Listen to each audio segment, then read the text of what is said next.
भैया, हम कहाँ जा रहे हैं? अनुज, अब हम एक बहुत ही विशेष और पवित्र स्थली पर जा रहे हैं और उस स्थान का नाम है काशी विश्वनाथ मंदिर।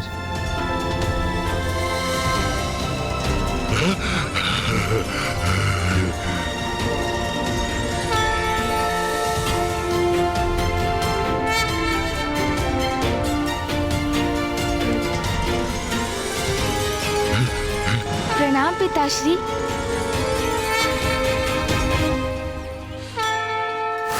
तुम्हें ज्ञात है अनुज, 12 ज्योतिर्लिंगों में से ये एक अति विशेष और दिव्य ज्योतिर्लिंग है। भैया, पिताश्री के तो सभी शिवलिंग पवित्र और दिव्य हैं, किंतु विश्वनाथ ज्योतिर्लिंग उन सभी में भी विशेष क्यों है? गणेश, काशी नगरी के 5 कोस का विस्तार ही तो इस शिवलिंग का भाग है। जैसे काशी नगरी की उत्पत्ति की एक कथा है, वैसे ही विश्वनाथ मंदिर में स्थित इस शिवलिंग की भी एक विशेष कथा है। कैसी कथा भैया? वो कथा हमें भी सुनाइए ना। आपने तो कहा था काशी पहुंचते ही शीघ्र अतिशीघ्र इस योनि से मुक्ति मिल जाएगी प्रभु। वो क्षण कब आएगा? कब आएगा? मैं तो अभी भी इस भयानक दशा से मुक्त होने की प्रतीक्षा में हूँ प्रभु। ज्ञानारी जी, हम पवित्र काशी नगरी में आए हैं, तो उसकी महिमा समझे बिना आपको कैसे मुक्ति प्राप्त होगी? अच्छा, हाँ तो शीघ्र शीघ्र सुनाइए वो कथा प्रभु, शीघ्र सुनाइए। विवाह के उपरांत पिताश्री मां को लेकर कैलाश आ गए। माता कैलाश में एकमात्र नारी थी और पिताश्री सदा ध्यान में रहते थे, इसीलिए मां उदास हो जाती थी। और फिर एक दिवस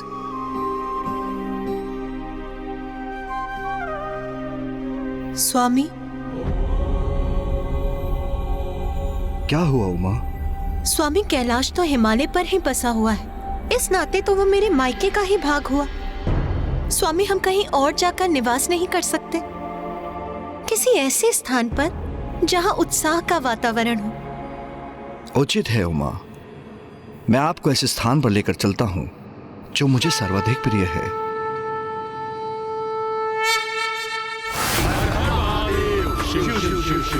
हर हर महादेव, शिव शिव शिव शिव, हर हर महादेव, शिव शिव शिव शिव, हर हर महादेव, शिव शिव शिव शिव, हर हर महादेव, शिव शिव शिव शिव,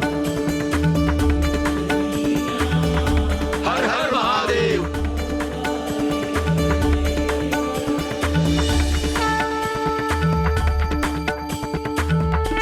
उमा,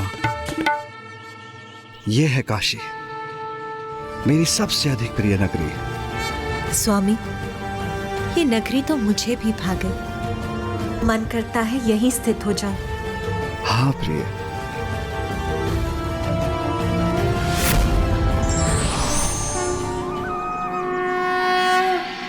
प्रणाम महादेव। महादेव, यदि आप और देवी पार्वती दोनों काशी में वास करेंगे तो हम सभी देवता भी यहीं स्थित रहेंगे। सत्य है, इस नगरी से अधिक पावन स्थान तो समस्त संसार में कहीं भी नहीं।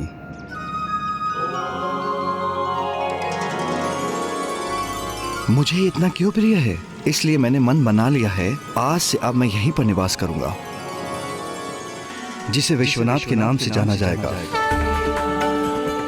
और ये सभी ज्योतिर्लिंगों में सर्वाधिक मान्यता रखेगा। और ये पंचकोशी काशी मेरी ही शिवलिंग का भाग होगी, जिसके परिणाम स्वरूप संपूर्ण काशी को ही विश्वनाथ ज्योतिर्लिंग के नाम से जाना जाएगा। विश्वनाथ ज्योतिर्लिंग के नाम से जाना जाएगा। विश्वनाथ ज्योतिर्लिंग के नाम से जाना जाएगा। विश्वनाथ ज्योतिर्लिंग के नाम से जाना जाएगा। स्वामी, और मैं आपसे दूर कैसे रह सकती हूँ? मैं भी यहाँ आपके निकट ही स्थित रहूंगी।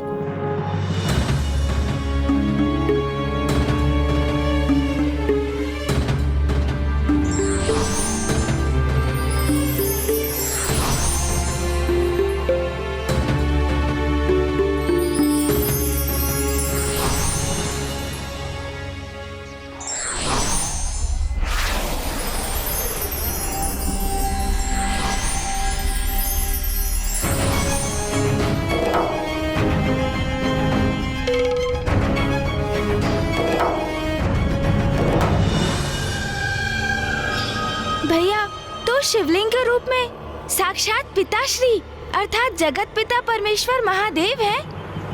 हाँ गणेश, पिताश्री के ज्योतिर्लिंग के शुभ दर्शन कर, उनका जलाभिषेक कर, उनका स्मरण और उनकी पूजा करते हैं। शीघ्र शीघ्र जाइए आप दोनों। हाँ हाँ, उसके पश्चात अवश्य मुझे इस योनि से मुक्ति प्राप्त होगी। हाँ, जाइए जाइए जाइए। हाँ।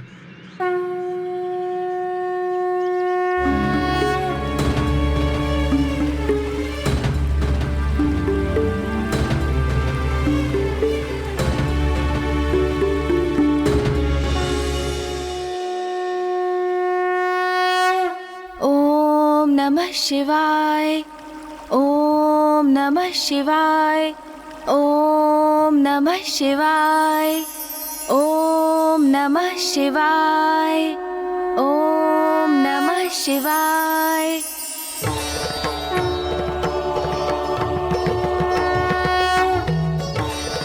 हमारा प्रणाम स्वीकार करें पिताश्री।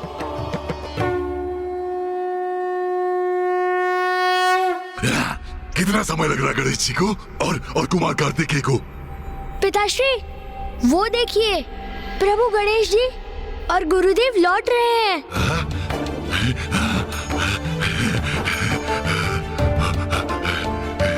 प्रभु प्रभु, हो गई आपकी पूजा संपन्न। अब तो मुझे मुक्ति प्राप्त होगी ना? है ना, है ना, है ना प्रभु? है? अवश्य ज्ञानारी जी।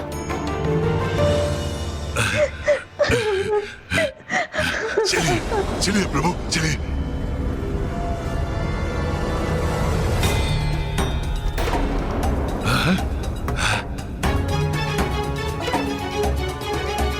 भैया, क्या आपने भी ये रुदन का स्वर सुना? हाँ गणेश,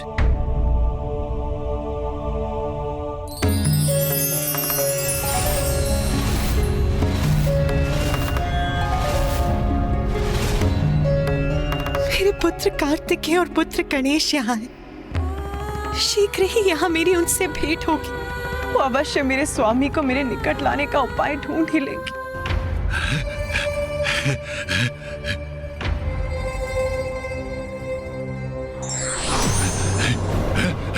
कहाँ जा रहे हैं आप दोनों? मुझे मुक्ति चाहिए, मुक्ति चाहिए मुझे। मुक्ति देने का वचन आप भंग कर रहे हैं। मुझे मुक्ति दिलवाइए, अभी अभी दिलवाइए। हाँ हाँ हाँ प्रभु।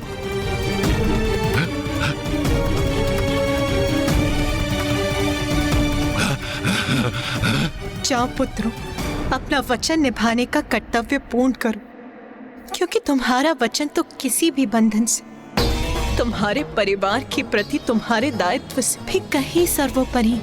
मैं दीर्घकाल से अपने स्वामी के सानिध्य से दूर रहने की अपार पीड़ा सह रही हूँ, जो अब मेरे लिए और बेअसहनीय होती जा रही है। कि मैं तुम्हारे कर्तव्य के निर्वाहन में बाधा कदापि नहीं बनूंगी। मैं मेरे स्वामी के लिए अधीरता से प्रतीक्षा करूंगी। ज्ञानारी जी, जो जीवन में जैसे कर्म करता है वो उसके वैसे ही फल भोगता है। आपने ईश्वर को नकारा, अधर्मपूर्ण आचरण किया, अन्य जीवों पर अत्याचार किए, इसलिए आज आप इस योनि में हैं। किंतु अब मैं और भैया आपकी सहायता के लिए तत्पर हैं। तो पुनः अपना धैर्य खोकर अपने लिए कठिनाई उत्पन्न मत कीजिए ना। हाँ ज्ञानारी जी, धीरज रखिए तनिक। मैं और गणेश अवश्य आपकी मुक्ति का कोई उपाय ढूंढ ही लेंगे। धीरज धरूं? और कितना धीरज धरूं? गणेश जी, कुमार कार्तिकेय, आपने कहा काशी चलो, हम काशी आ गए। आपने कहा विश्वनाथ ज्योतिर्लिंग का जलाभिषेक करेंगे। मैं धैर्य पूर्वक आपके द्वारा वो पूजा संपन्न होने की प्रतीक्षा करता रहा, किंतु क्या हुआ फिर? कुछ नहीं, कुछ नहीं। मैं तो अभी भी रह गया ना। गुरु, भयंकर, पिशाच। मैं पूछना चाहता हूँ, मुझे इस योनि से मुक्ति क्यों नहीं प्राप्त हो रही है?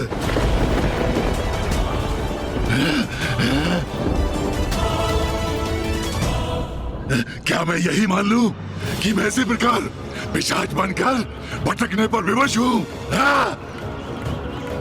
क्या मुझे इस योनि से कभी मुक्ति प्राप्त नहीं होगी?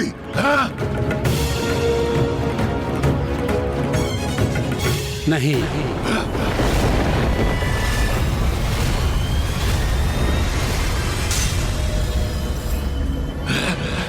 तुम्हें काशी में पिशाच योनि से मुक्ति प्राप्त कभी नहीं होगी।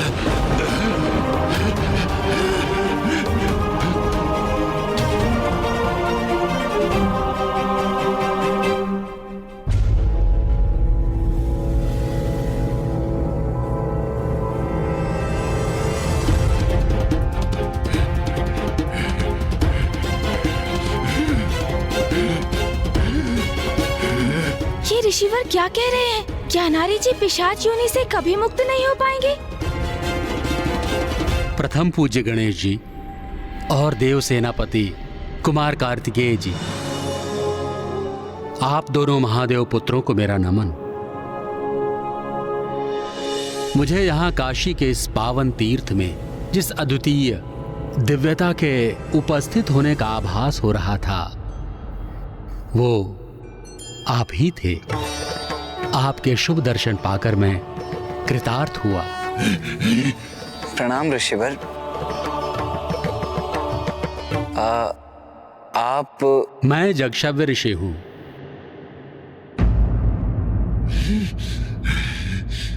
महादेव का एक साधारण भक्त।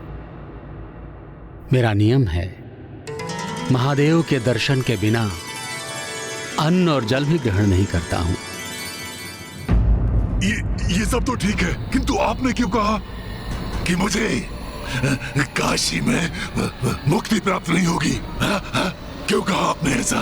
काशी नगरी तो मुक्ति और मोक्ष का मार्ग प्रशस्त करती है। यहाँ जो जीव मरणासन्न अवस्था में पहुंचता है और जिसकी यहाँ मृत्यु हो जाती है, उसे स्वयं महादेव उसके कर्ण में तारक मंत्र का उच्चारण कर उसका उद्धार करते हैं, उसकी सदगति निश्चित करते हैं। किंतु मेरी मृत्यु तो काशी में नहीं हुई है, तो मेरी मुक्ति का क्या होगा? मुझे मुझे मुझे वो सदगति कैसे प्राप्त होगी?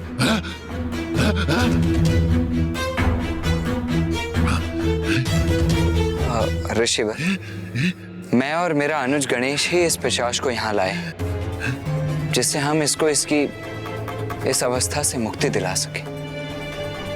तो कृपया अब आप ही हमारा मार्गदर्शन करें कि किस प्रकार हम इसकी सहायता करें।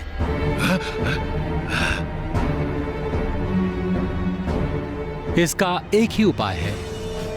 इस पिशाच को इसकी इस अवस्था से मुक्ति तो एकमात्र माँ गंगा ही दे सकती हैं।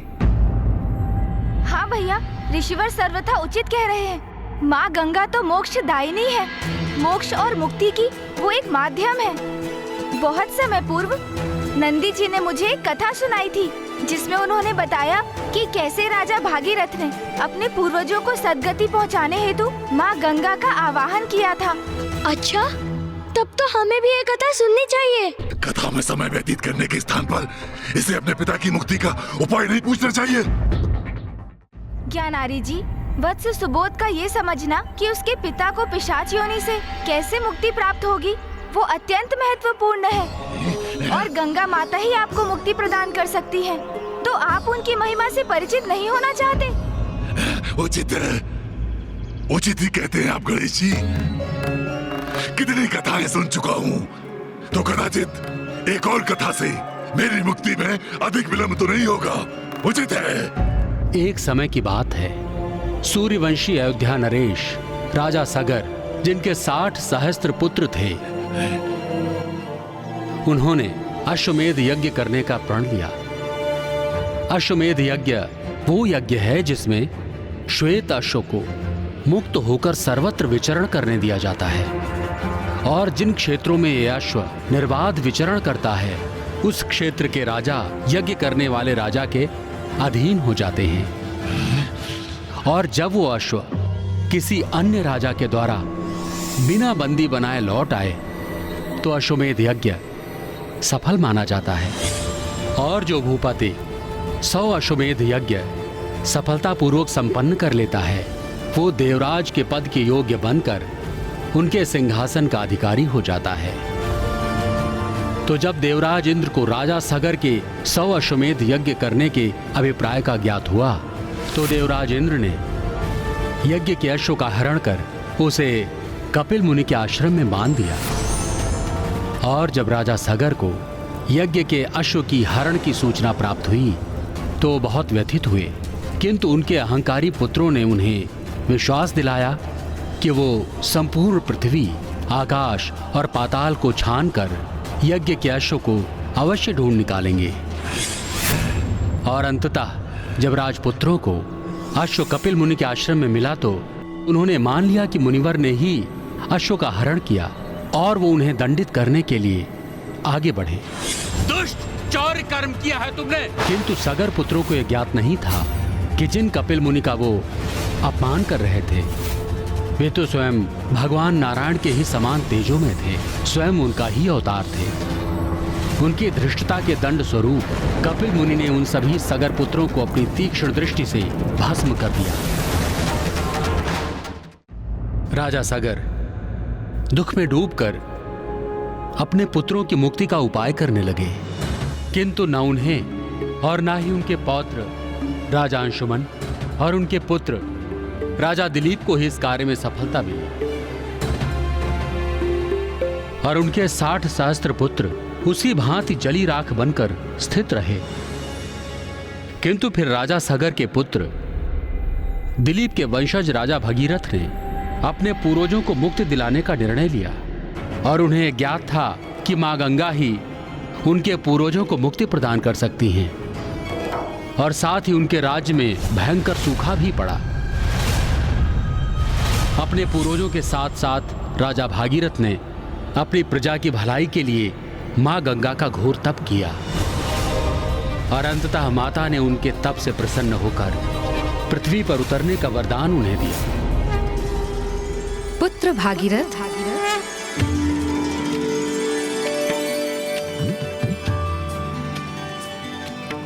प्रणाम मां गंगे। पुत्र भागीरथ, मैं तुम्हारी तपस्या से प्रसन्न होकर पृथ्वी पर उतरने के लिए प्रस्तुत हूँ।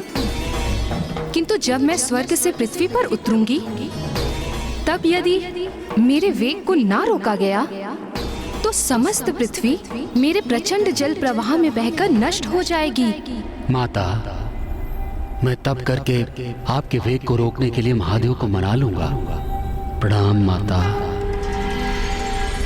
इसके पश्चात ऋषि भागीरथ महादेव के तप में लीन हो गए। नमः शिवाय, ओम नमः शिवाय, ओम नमः शिवाय, ओम नमः। तुम धन्य हो वत्स भागीरथ।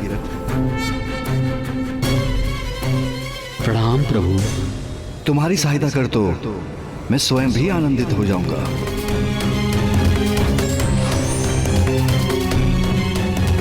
देवी गंगा, मैं आपके वेग को संभालने के लिए प्रस्तुत हूं। निश्चिंत होकर नीचे आइए।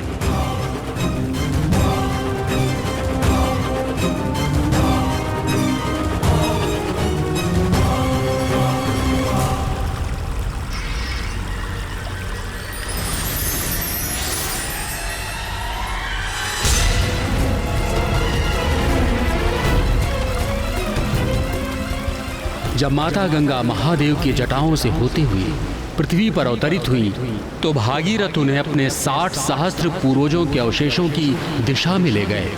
मां गंगा के पावन जल के स्पर्श से राजा भागीरथ के पूर्वजों को सद्गति प्राप्त हुई।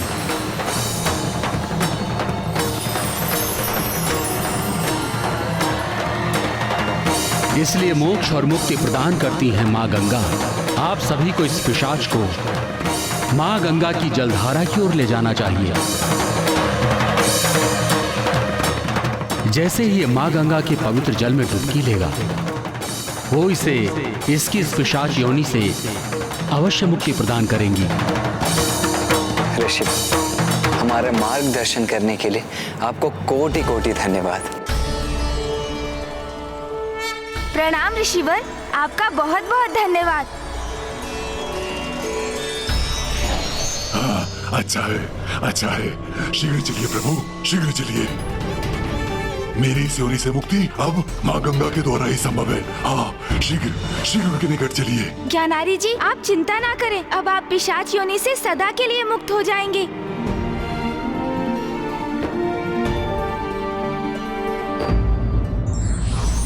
प्रत्येक घटना के पीछे कोई ना कोई कारण अवश्य छिपा होता है। हमें धैर्य पूर्वक उसे समझ और जानकर ही अगला कदम उठाना चाहिए।